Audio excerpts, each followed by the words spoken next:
기도하겠습니다. 하나님 감사합니다. 주님의 말씀이 우리 심령을 살리고 깨우는 생명의 말씀 되도록, 구원의 말씀 되도록 성령님 역사하여 주시옵소서. 우리의 옥토가 흔들리고 우리의 닫힌 문들이 열리고 우리를 메고 있는 모든 사슬들이 끊어지는 구원의 시간 되게 하여 주시옵소서. 예수님의 이름으로 기도합니다. 아멘. 오늘 제목을 한번 같이 따라해 보시겠습니다. 주 예수를 믿으라.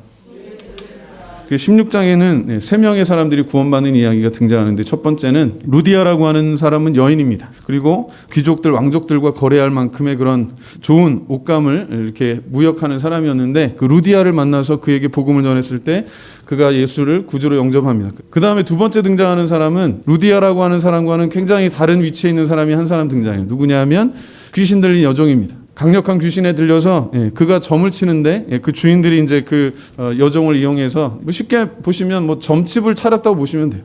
이 귀신 들린 여종을 통해 가지고 그 주인들이 많은 돈을 벌어요. 그런데 중요한 거는 그 귀신 들린 여종이요, 이 바울과 실라가 이 빌립보 지역에서 복음을 전하는 걸 그걸 이제 알고, 그리고 여러 번 봤을 거 아니에요. 지나갈 때마다 이런 이야기를 합니다. 뭐라고 이야기해요? 이 사람들은 지극히 높은 하나님의 종으로서 17절에 이야기합니다. 그 다음에 이야기합니다. 구원의 길.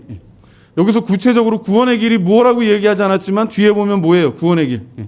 세 번째 등장하는 인물이 바로 그 일 때문에 이제 사도 바울을 만나게 되는데, 바로 감옥의 간수장이, 교도관이라고 할 수 있죠. 오늘날 치면 그 상관들이 명합니다. 이 사람은 유대인이고 이방인이니까 우리가 받을 수 없는 이단적인 가르침을 가르친다. 아주 나쁜 사람이다. 그래가지고 그를 엄하게 가두게 합니다.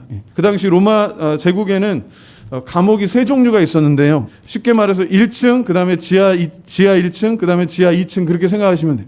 제일 가벼운 그런 형벌을 받는 죄수들이 1층에 그렇게 가둡니다. 그 다음에 중죄인들을 가두는 곳이, 좀 흉악범들을 가두는 것이 지하 1층이에요. 그 다음에 맨 마지막으로 지하 2층, 거기보다 더 낮은 것, 정말 죽을 수밖에 없는 그런 사형수들을 가두는 곳이 지금 사도 바울과 실라가 갇힌 곳이에요. 철로 된 그런 대문이 있는 것도 말할 것도 없고, 쇠사슬로 이렇게 묶여있을 뿐만 아니라 일부러 고통을 주기 위해서 죄수들이 칼을 썼다 그러죠. 나무로 된 거 목에다 쓰는 것처럼 그거를 양 발에다가 묶어가지고 그 무게로 인해서 그냥 가만히 있기만 해도 고통을 느끼게 하는, 거기다가 채찍질을 당했습니다. 등에 아주 그냥 피가 절절절 나는 그런 상황. 그리고 더군다나 사도 바울은 로마의 시민권이 있는데도 불구하고, 나중에는 이야기에서 그게 밝혀졌지만 그런 적법한 절차 없이 그는 감옥에 던져집니다. 매를 맞은 것도 억울할 뿐만 아니라 감옥에도 불법적으로 투옥이 돼. 그 중에서도 가장 깊은 곳에 사형수들이나 그냥 죽으라고 남겨지는 그런 가장 그 경비가 심한 곳에 남겨집니다.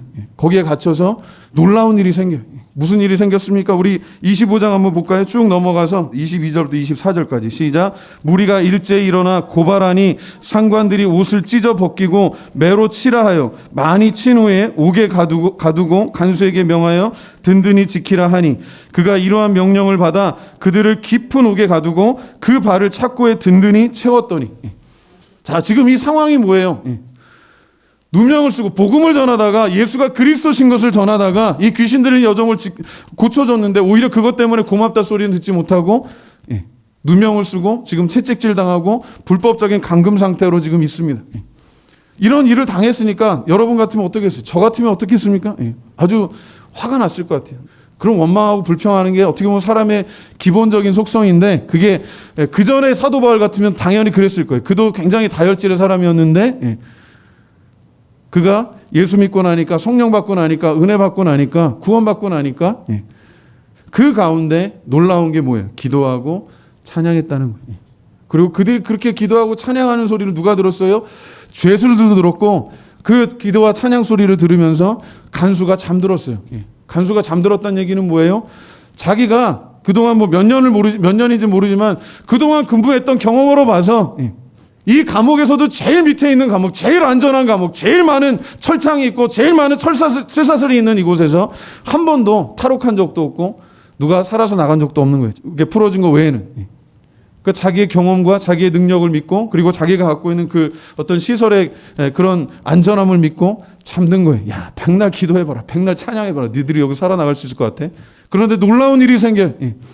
그 감옥을 다 어떻게 보면 무너뜨리는 건 아니지만, 그 감옥, 이 간수가 믿고 잠들었던 그 감옥이 갖고 있었던 모든 장점들이 다 망가지고 다 실패하는 그런 때가 와요. 문들이 열리고 사슬들이 다 풀어집니다. 그 옥의 터가, 그 옥이 세워졌던 터가 흔들렸다고 그랬어요. 아무리 우리가 든든하게 만들고 아무리 우리가 안전하게 생각해도요, 하나님이 한번 흔드시면 그거 아무것도 아니에요. 우리가 권력을 믿고 우리가 어떤 재물을 믿고 우리의 어떤 사회적인 지위를 믿고 우리가 갖고 있는 지식을 아무리 믿어도 그거 하나님 손에 한번 흔들리면 아무것도 아니에요. 그러나 하나님 손에 붙잡혀서 쓰일 때 그게 놀랍게 쓰이는 줄로 믿습니다. 하나님 없이 그렇게 사는 게 그게 죄인의 속성이라는 걸 말씀드린 거예요.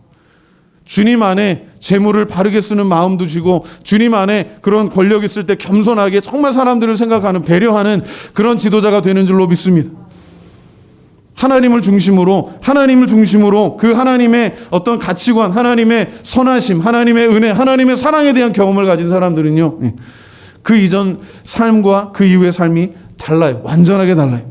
사도 바울이 그걸 깨달으니까 그가 감옥에서 기도하고 찬송할 수 있었던 거예요. 그 하나님의 은혜인 줄로 믿습니다.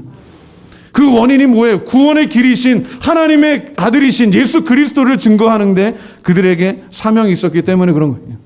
그들이 감옥에서 찬송합니다. 그들이 감옥에서 기도합니다. 그 소리를 들으면서 이 간수가 잠들었는데 깜빡 잠들었겠죠. 껌껌한 상황이었으니까 아마, 그리고 또 자다가 일어났으니까 상황 판단이 잘 안 됐겠지만 딱 봤을 때 여러분 어때요? 내가 감옥에 갇혀있는 죄수라면, 그리고 문이 다 열려있고 지금 사슬이 다 풀렸다면 상식적으로 어떻게 하는 게, 본능적으로 어떻게 하겠어요? 당연히 도망가죠. 자기가 목숨을 걸고 지켜야 됐던 죄수들이 지금 도망갔으니까, 그것도 근무 시간에 자고 있었으니까 자기가 생각할 때는 도저히 사형을 안 받을 수가 없는 거예요. 어차피 다음날 되면 다 죄수들 도망간 거 이렇게 드러날 거고 발각이 될 거고, 그러면 불명예 제대하고, 그리고 불명예스럽게 사형당하고, 불명예스럽게 자기 가족들도 저 사람은 잠자다가 죄수들 놓친 사람의 가족이야 라는 그런 불명예를 쓰고 평생을 살게 될 거예요.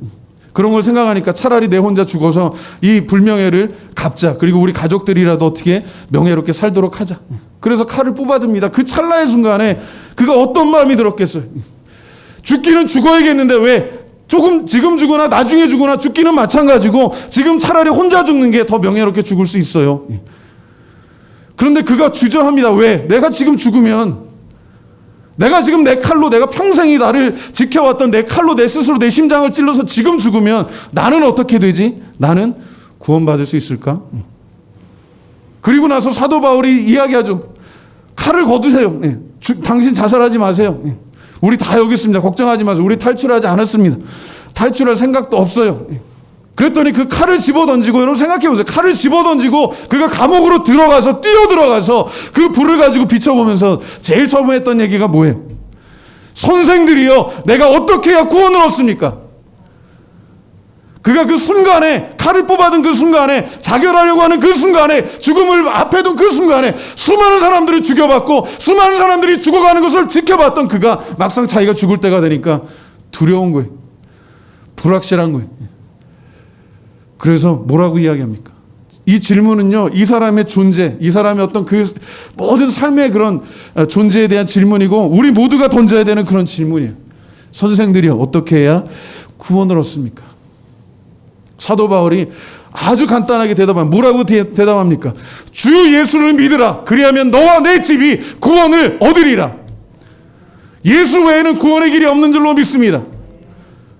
예수 그리스도 때문에 그들이 핍박을 당했고, 그들이 억울한 일을 당했고, 심지어는 누명을 쓰고 감옥에 던져졌지만 찬양할 수 있었던 이유가 이 사명 때문이에요.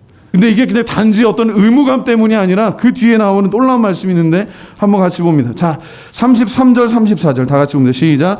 그 밤 그 시각에 간수가 그들을 데려다가 그 맞은 자리를 씻어주고 자기와 그 온 가족이 다 세례를 받은 후 그들을 데리고 자기 집에 올라가서 음식을 차려주고 그와 온 집안이 하나님을 믿음으로 크게 기뻐하니라. 아멘. 구원받은 자의 특권이 뭐냐? 하나님 주시는 놀라운 기쁨이 있는 줄로 믿습니다. 우리가 처해 있는 상황이 아무리 암울하고 아무리 억울하고 아무리 힘들어도 하나님 주시는 구원의 감격 때문에, 기쁨 때문에 우리가 믿음으로 승리하는 줄로 믿습니다. 1968년도, 지금으로부터 약 52년 전입니다. 1968년도, 제가 태어나기도 전이에요. 1968년 1월 21일에 북한에서 특수훈련을 받고 청와대에 가서 그 당시 대통령을 시해하려고 북한의 특수부대원들이 31명이 내려옵니다. 우리나라 입장에서 보자면 다행이겠죠. 북한에서 간첩들이 내려왔다는 소식을 어떻게 우리가 알게 돼서 그래서 그 청와대 외곽을 경비하고 이렇게 했던 경찰들한테 그 공비들이 발각이 돼서 거기서 이제 총격전이 벌어지고 결과적으로는 거의 한 달 넘게 많은 사람들이 그 작전에 투입돼 가지고 그 공비들이 거의 소탕이 됩니다. 유일한 생존자가 한 분이 있는데 그분이 바로 김신조 씨. 근데 이 김신조 씨가 자기가 간증한 거예요. 이분이 했던 얘기를 제가 어느 방송을 통해서 직접 봤어요. 이 사람들이 발견되게 된 게 사실은 어느 남욱군 사형제가 나무하러 갔다가 이 간첩들이 잠깐 쉬고 있는데 저기 지객꾼들이 4명이 올라오는 게 그냥 나무하러 평소처럼 왔는데 같은 형제들이 같은 집안에 우시 형제들이라고 했고 사형제가 왔는데 이 사람들이 내려올 때 북에서 지령받을 때 뭐든지 누구든 뭐 민간인이든 뭐든지 만나면 다 죽이라고 그랬거든요. 사살명령 받고 그게 당연했어요. 근데 그 당시에 어떤 또 마음이 있었냐면 이 사람들이 굉장히 남조선의 그 인민들이 고통당하고 있으니까 가난한 그 남조선의 인민을 우리가 구원하러 왔다고 생각했어요. 자기들이. 그러니까 거기서 막 그 간첩들끼리 논쟁이 일어납니다. 우리가 이 남조선의 가난한 사람들 이렇게 구원하려고 왔는데 이 사람들이 보니까 가난하고 무식한 그 남욱군들이거든요. 그것도 한 형제들이 왔는데 그 사람들 죽이면 되겠습니까? 나중에는 투표를 했습니다. 10몇 명이 아무튼 우세하게 살려주자 해가지고 그 사람들이 풀려났어요. 그리고 나서 그 사람들이 경찰서 가가지고 신고를 했는데 근데요 제가 오늘 이 이야기 하려는 거예요. 그 죽음의 순간에 그 경찰들이 또 군대가 이렇게 풀려가지고 군대가 이제 이렇게 그 간첩 작전을 할 거 아닙니까? 이 사람이 이제 도망갈 데가 없으니까 바위 뒤에 숨어 있는데 인왕산 근처였는데 거기에 개소리가 나니까 개가 막 짖는 소리가 나니까 군인들이 거기 쫓아갑니다. 쫓아가서 이렇게 보는데 순간인데 왜 아무리 깜깜해도요 이렇게 불로 비춰봤을 거 아니에요. 싹 지나가는데 이 사람 눈동자가 반짝 비치더래요. 그리고 거기다가 위협 사격을 가합니다. 막 군인들이 총을 쏘니까 뭐 불꽃 튀고 난리가 났겠죠. 그러면서 방송합니다. 자, 투항해라. 투항하면 목숨을 살려준다. 그 당시 김신주 씨가 갖고 있었던 게 자폭용 수류탄 하나 갖고 있었대요. 자폭용 수류탄. 내가 이제 붙잡히면 불명예스럽게 또 그럴 테니까 차라리 명예롭게 자폭하고 죽자. 그래가지고 수류탄 하나를 갖고 있었는데 그 수류탄 핀을 뽑으려고 하는 순간에 그런 생각이 들더래요. 오늘 이게 설교의 핵심입니다. 왜 이 간부가, 이 간수가 옥을 지켰던 이 교도관이 칼을 뽑았을 때 그가 두려워했는가? 그가 왜 갈등했는가? 왜 사도 바울에게 선생들이여 내가 어떻게 해야 구원을 얻겠습니까? 라고 하는 질문과 똑같은 거예요. 27살에 그 당시 북한군의 엘리트 청년이요. 그 정도 훈련받고 그 정도 난파될 사람이면 집안 좋아야 되고요. 그 당에 대한 충성도 높아야 되고요. 체력은 말할 것도 없고 아주 그냥 철저한 공산주의, 김일성에 아주 충성하는 그를 위해서 목숨 거는 그런 가치를 가진 사람이어야 돼요. 그 27살에 김신조 소위가 수류탄 그 안전핀을 뽑기 전에 이제 죽으려고 하는데 김신조 목사님이 그렇게 간증해요. 마지막 방송하는 것 같더래요. 이제 너 이번에 투항하지 않으면 너 죽는다. 그런 마음이 들었어요. 그래서 이제 수류탄 안전핀을 뽑으려고 하는 그 순간에 어떤 마음이 들었냐. 안전핀을 뽑으려고 하는데 나는 누구인가? 그 질문이 들더라는 거예요. 제가 거기서 큰 감동을 받았어요. 살고 싶다는 거예요. 내가 왜 여기서 이렇게 수류탄을 뽑아가지고 정말 허무하게 죽어야 되지? 북한에 내 가족들이 있고 부모님들이 있고 내가 지금까지 이렇게 엘리트 교육을 받고 김일성한테 충성한다고 그렇게 열심을 다했는데 그리고 나는 여기 와서 남조선의 독재자인 목을 따려고 왔는데 순식간에 그 안전핀을 뽑는 그 순간에 자기가 누군가에 대한 그런 존재론적인 질문이 드는 거예요.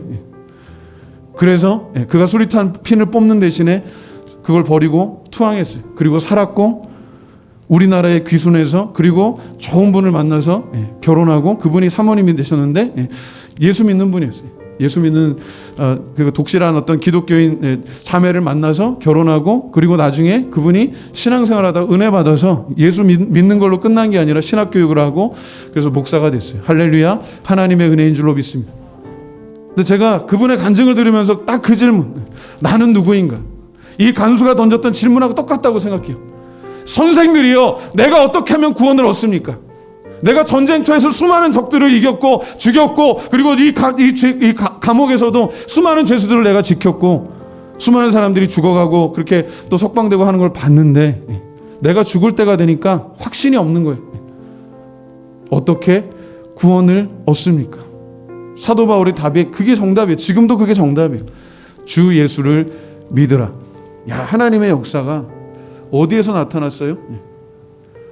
두드려 맞고 감옥에 갇히고 사슬에 매어 있는 성도들이 기도할 때, 찬양할 때 옥토가 무너지는, 그리고 문이 열리고 그 사슬이 풀어지는 역사가 일어났어요. 근데 여기서 진짜 누가 죄인인가를 보여주는 사건이 이거예요. 그 간수가 수많은 죄인들을 보고 수많은 사람들이 죄를 짓고 죽고 당연히 그게 당연하다고 생각했던 그 사람이 자기가 칼을 뽑아서 자결하려고 했을 때 들었던 생각이, 나는 누구인가? 그 김신조 소위가 던졌던 52년 전에 던졌던 질문과 똑같은 거예요. 나는 누구인가? 어떻게 해야 구원을 받는가?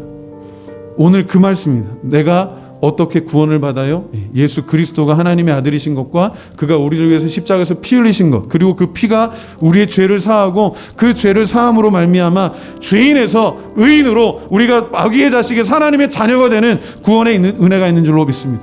오늘 예수만이 길이요 진리요 생명인 줄로 믿습니다.